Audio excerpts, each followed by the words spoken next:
Assalamualaikum warahmatullahi wabarakatuh. Kenalkan, nama saya Bima Erdiansyah, absen 9 dari kelas 10 otomotif A.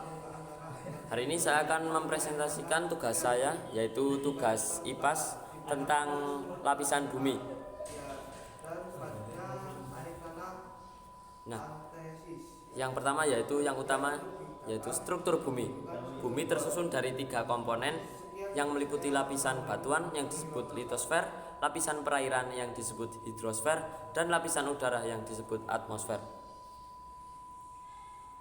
Nah, kita masuk ke gambaran dari lapisan-lapisan 3 lapisan tersebut, yaitu lapisan batuan yang ada di sebelah kiri, yang di tengah yaitu lapisan perairan atau lapisan hidrosfer, yang selanjutnya yaitu lapisan udara atau atmosfer.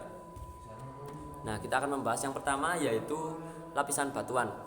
Nah, struktur lapisan kulit bumi. Yang pertama yaitu kerak bumi, yaitu lapisan bumi yang paling luar sebagai tempat tumbuhnya tanaman serta tempat tinggal manusia dan hewan. Ketebalan dari kerak bumi ini bervariasi pada kisaran 70 hingga 100 km. Nah, kerak bumi terdapat 5 lapisan, yaitu yang pertama lapisan organik, yaitu tempat terurainya materi biomasa menjadi unsur-unsur abiotik. Yang kedua yaitu lapisan tanah atas, yaitu lapisan tanah dengan warna terang. Selanjutnya yaitu lapisan tanah tengah, yaitu lapisan yang lebih gelap dan lapisan atas daripada lapisan atasnya, karena pada lapisan ini materi aluviasi dari atas akan terakumulasi. Yang keempat yaitu lapisan batuan induk, lapisan yang terdiri atas batuan-batuan mudah lapuk tetapi sangat sulit ditembus akar maupun air. Yang kelima yaitu lapisan batuan dasar. Lapisan ini yaitu batuan induk yang tidak mudah lapuk. Pada lapisan ini dan ke bawahnya tidak ada aktivitas kehidupan lagi. Setelah kerak bumi yaitu selimut bumi. Selimut bumi merupakan lapisan bumi di bawah kerak bumi yang terdiri atas material cair. Lapisan inilah yang menyebabkan terjadinya pergerakan lempeng kerak bumi akibat gaya konveksi dari energi panas bumi. Berikut lapisan dari selimut bumi. Yang pertama yaitu selimut luar atau yang kita sebut dengan astenosfer, merupakan lapisan di bawah litosfer pada kedalaman kurang lebih 10 km hingga 400 km. Yang kedua yaitu selimut dalam, merupakan lapisan di bawah atenosfer dengan kedalaman hingga 2900 km. Nah, setelah astenosfer dan selimut bumi, yang ketiga yaitu inti bumi. Lapisan ini terletak pada kedalaman lebih dari 2900 km di bawah permukaan bumi. Inti bumi dibedakan menjadi 2, yaitu inti luar dan inti dalam. Yang pertama yaitu inti luar. Inti luar yaitu inti bumi yang tersusun dari materi cair yang kaya akan besi. Dan selanjutnya yaitu inti dalam, yaitu inti dalam bumi yang tersusun dari materi padat. Meskipun inti bumi bersuhu sangat panas, tetapi material besi tidak cair karena tekanan berada di dalam bumi semakin dalam akan semakin meningkat. Nah, kita akan membahas tentang batuan penyusun litosfer. Batuan penyusun litosfer yaitu batuan penyusun terbentuk melalui siklus batuan yang melibatkan pendinginan magma, pelapukan, pengendapan, dan perubahan akibat suhu serta tekanan. Siklus ini terus berlangsung di bumi. Secara umum, batuan dibagi menjadi 3 jenis, yaitu batuan beku dan batuan sedimen. Nah, yang selanjutnya yaitu kita akan membahas tentang lempeng dan patahan. Kerak bumi terdiri dari lempeng-lempeng tektonik yang bergerak dan berinteraksi. Ada 6 lempeng besar dan 14 lempeng kecil lainnya. Pergerakan lempeng dapat menyebabkan deformasi, gempa bumi, dan patahan. Jenis-jenis patahan berdasarkan tegangannya yaitu dibagi menjadi 3. Yang pertama yaitu sesar normal. Sesar normal berakibat tekanan vertikal dan menyebabkan bidang batuan turun. Yang kedua yaitu sesar naik. Berakibat tekanan horizontal menyebabkan salah satu batuan naik. Yang ketiga yaitu sesar mendatar, yang berakibat pergeseran horizontal tanpa naik maupun turun. Yang selanjutnya yaitu kita akan masuk pada lapisan bumi kedua, yaitu lapisan perairan. Lapisan perairan bisa disebut hidrosfer. Hidrosfer mencakup berbagai sumber air seperti lautan, sungai, dan atmosfer. Air mengalami perubahan fisik dalam daur hidrologi, yaitu siklus berulang air yang berlangsung terus-menerus.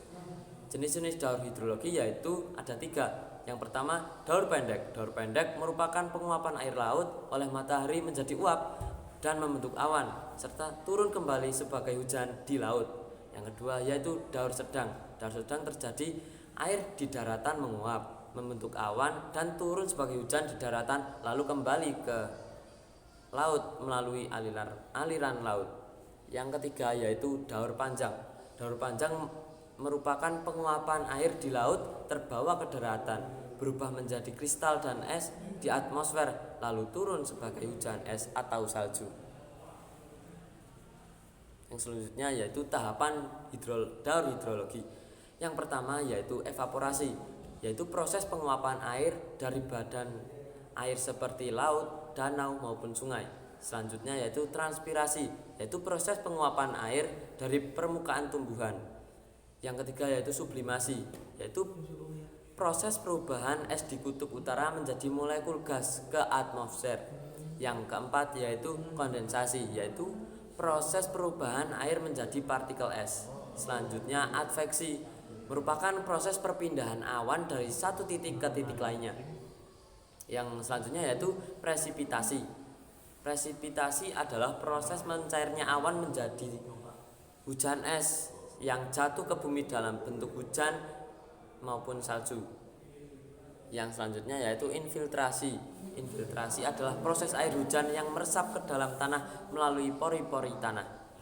Yang terakhir yaitu runoff. Runoff adalah proses air hujan bergerak dari tempat yang lebih tinggi ke tempat yang lebih rendah. Selanjutnya yaitu kita akan mengenal tentang perairan darat. Perairan darat mencakup danau, telaga, rawa, sungai, waduk, embung, dan air tanah. Yang pertama yaitu danau. Danau adalah perairan air tawar di daratan yang membentuk secara alami melalui proses, yaitu dibedakan menjadi 2. Yang pertama adalah danau vulkanik dan kedua adalah danau tektonik. Danau vulkanik adalah cekungan akibat letusan gunung berapi seperti Danau Toba dan Telaga Sarangan. Yang kedua yaitu danau tektonik. Danau tektonik adalah cekungan akibat pergeseran lempeng bumi seperti Danau Posa dan Danau Malawi. Yang selanjutnya perairan darat adalah sungai. Sungai adalah aliran air yang mengalir dari dataran tinggi ke dataran yang lebih rendah, biasanya bermuara ke laut, danau, atau sungai lainnya. Sungai berperan dalam irigasi, sumber air minum, dan transportasi. Yang selanjutnya yaitu waduk. Waduk adalah bendungan buatan untuk menahan dan menyimpan air dalam jumlah besar untuk keperluan irigasi, listrik, dan cadangan air. Yang keempat yaitu embung. Embung adalah tampungan buatan untuk menyimpan air hujan, berfungsi sebagai cadangan air saat musim kering dengan ukuran yang lebih kecil daripada waduk. Yang kelima yaitu rawa. Rawa adalah genangan air luas akibat drainase yang terhambat, biasanya berlumpur dan dangkal. Ukuran rawa yaitu ada pada kedalaman yang kurang dari 6 meter. Yang selanjutnya yaitu air tanah. Air tanah adalah air yang tersimpan dalam tanah dan batuan, digunakan sebagai sumber mata air, sumur, dan irigasi. Selanjutnya yaitu lapisan perairan lautan. Yang pertama yaitu samudra. Samudra kita mengenali 7 samudra, namun sekarang saya akan membahas 5 samudra saja. Yang pertama yaitu Samudra Pasifik, yaitu samudra terbesar dengan luas 166 juta kilometer persegi yang membentang dari Indonesia hingga benua Amerika. Yang kedua yaitu Samudra Atlantik, samudra yang terbesar kedua dengan luas 82,4 juta kilometer persegi yang memisahkan antara benua Amerika dan benua Afrika serta benua Eropa. Yang ketiga yaitu Samudra Hindia, yaitu samudra terhangat dengan luas 73,6 juta kilometer persegi. Benua ini berbatasan dengan Afrika, Asia, dan Australia. Yang keempat yaitu Samudra Antartika, samudra yang mengelilingi kutub selatan dengan luas 20,33 juta kilometer persegi. Yang kelima yaitu Samudra Arktik, samudra terkecil dengan 14 juta kilometer persegi yang mengelilingi kutub utara berbatasan dengan Rusia, Kanada, dan lain-lainnya. Nah, lautan yang selanjutnya yaitu laut. Laut adalah perairan asin lebih kecil dari samudra dan memisahkan antar pulau. Yang selanjutnya yaitu selat. Selat merupakan perairan sempit antara dua daratan, misalnya Selat Sunda dan Selat Malaka. Yang selanjutnya yaitu teluk. Teluk adalah laut yang menjorok ke daratan seperti Teluk Penyu dan Teluk Jakarta. Nah, selanjutnya kita akan membahas lapisan bumi yang ketiga, yaitu lapisan udara. Nah, lapisan udara disebut lapisan atmosfer. Atmosfer terdiri dari beberapa lapisan. Yang pertama adalah troposfer. Troposfer adalah lapisan atmosfer terdekat dengan bumi, tempat terjadinya cuaca dan iklim dan suhu menurun 1 derajat setiap kenaikan 10 meter. Lapisan ini berperan menjaga stabilitas udara dan memiliki tekanan udara tertinggi.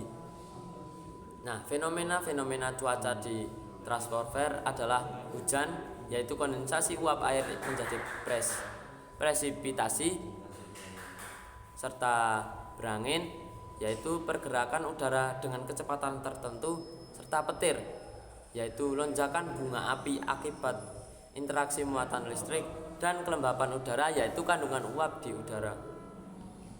Nah, sekarang kita akan membahas tentang iklim. Iklim adalah rata-rata kondisi udara di dalam jangka panjang, yaitu lebih dari 30 tahun, dan dipengaruhi garis lintang bumi, zona iklim, dan perubahan iklim. Iklim dibagi menjadi 4 zona berdasarkan garis lintang. Yang pertama yaitu iklim tropis dengan 0 derajat lintang utara hingga 23,5 lintang selatan. Nah, di iklim tropis ini memiliki suhu hangat sepanjang tahun. Yang kedua yaitu suhu iklim subtropis dengan suhu yang lebih hangat, yang lebih bervariasi daripada iklim tropis. Yang pertama, yang mengalami 4 musim, yaitu musim dingin, musim panas, musim semi, dan musim gugur. Yang ketiga yaitu iklim sedang. Iklim sedang berada di 40 derajat lintang utara hingga 50,5 di derajat lintang selatan. Musim di iklim sedang ini yaitu lebih bervariasi. Yang keempat adalah iklim dingin yang berada di kurang dari 60 derajat lintang utara lintang selatan. Suhu rendah sepanjang tahun akan terjadi pada iklim dingin karena mayoritas berada di kutub selatan maupun kutub utara. Nah, perubahan iklim terjadi akibat peningkatan gas rumah kaca, yaitu CO2, CH4,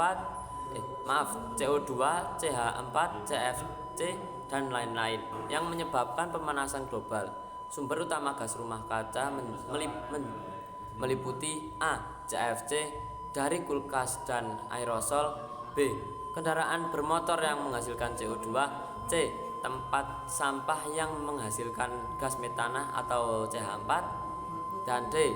pertanian dan peternakan. Pertanian menggunakan pupuk nitrogen menghasilkan emisi nitrogen oksida, sementara hewan ternak menghasilkan gas metana atau CH4. Dan yang terakhir yaitu mesin-mesin industri yang memiliki bahan bakar fosil sisa pembakaran yang banyak menghasilkan gas rumah kaca, salah satunya adalah karbon dioksida. Nah, setelah troposfer yaitu stratosfer. Stratosfer adalah lapisan atmosfer di atas troposfer yang suhunya meningkat seiring ketinggian karena menyerap radiasi ultraviolet matahari. Digunakan untuk penerbangan karena bebas dari gangguan cuaca. Nah, lapisan stratosfer ini berakhir pada ketinggian 50 km dengan suhu 0 derajat Celcius. Yang ketiga yaitu mesosfer. Mesosfer adalah lapisan di atas stratosfer dengan suhu menurun hingga mencapai minus 100 derajat Celcius di ketinggian 80 km. Mesosfer menjadi tempat terbakarnya meteor. Yang keempat yaitu termosfer. Lapisan ini di atas mesosfer yang mengandung ionosfer, bermanfaat untuk memantulkan gelombang radio ke bumi. Suhunya dapat mencapai 1500 derajat Celcius. Yang terakhir yaitu eksosfer. Eksosfer merupakan lapisan atmosfer terluar tempat partikel gas terlepas keluar angkasa. Sinar matahari yang dipantulkan disebut cahaya zodiak, dan eksosfer memiliki suhu yang lebih dari 2500 derajat Celcius. Nah, mungkin sekian dari presentasi saya. Jika ada salah kata dan salah perbuatan, mohon dimaafkan. Terima kasih telah menyimak presentasi saya. Wassalamualaikum warahmatullahi wabarakatuh.